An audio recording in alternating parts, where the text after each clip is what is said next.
And there's really 3 core mindset shifts that I want you to make. And these are mindset shifts, by the way, that you can take with you for the rest of your life. The first of which is adulting. And I don't want you to try to act like a professional adult. Like, look, you're in college, you should be having fun. I want you to have a great time. But in order for us to really dial in a routine, in order for us to start to meditate and get movement and, get the proper amount of sleep and all these different things, we have to take care of ourselves. And alcohol is one of those substances that can really throw us off of taking really good care of ourselves to reduce stress. And sometimes we use alcohol as a tool to cope with stress. Maybe you have a bad exam, so then you go out and you drink. Or you have a tough situation or a breakup and you go out and drink. Or you utilize some other substance. And that's just putting a Band-Aid on it. It's not really taking the proper steps to cope with that stress, manage it in a healthy way.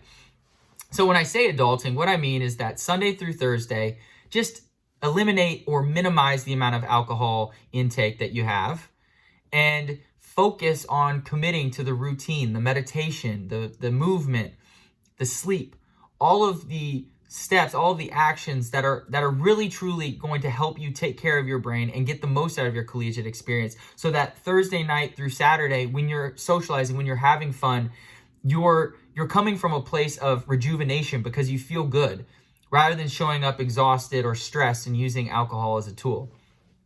The next is realizing that you should never lose alone. But what do I mean by never losing alone? What I mean by this is you should start to look at help from other people as a really, really beneficial tool. And one of those people that I want you to start getting help from is an accountability partner.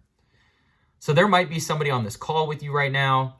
Maybe you can think of a friend, somebody in your life who wants to dial in that routine, wants to meditate, wants to get that movement, wants to do all of the right actions to take care of their brains. They're bought in with you. They want to get the most out of their collegiate experience. They want to do great at school, be in that leadership role, and still have that great social life. Well, guess what? You can have all of those things, but sometimes it's tough to stay disciplined. Sometimes it's tough to stay on that routine. Sometimes it's tough to get that movement in when we don't feel like it, or get that 8 to 10 hours of sleep when we don't feel like it. So find an accountability partner. And the reason why this is beneficial is it helps create discipline and it's fun.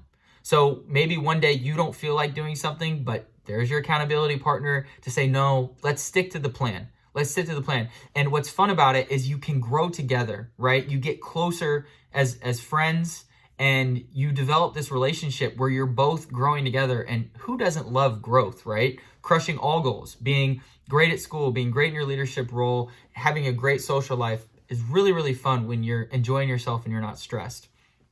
And then lastly, addition through subtraction. And this means I want you to get good at saying no.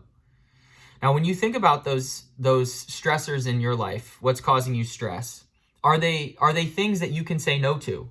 Are they things that you can eliminate, or are they factors that you need to change your relationship with? Well, if it's something that you can say no to, say no to it. And believe it or not, when I work with students like you, one of the biggest things that I tell them is like, do you need to reduce your course load? Do you need to go from 18 down to 15 credits or 15 down to 12? And they're amazed that I'm saying that. But sometimes in order to build back up, we have to subtract.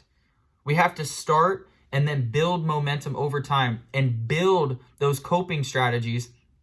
Learn how to manage a course load, manage a leadership role, manage our friendships, our social life, and also learn the stress reduction techniques along the way, because this progress takes time.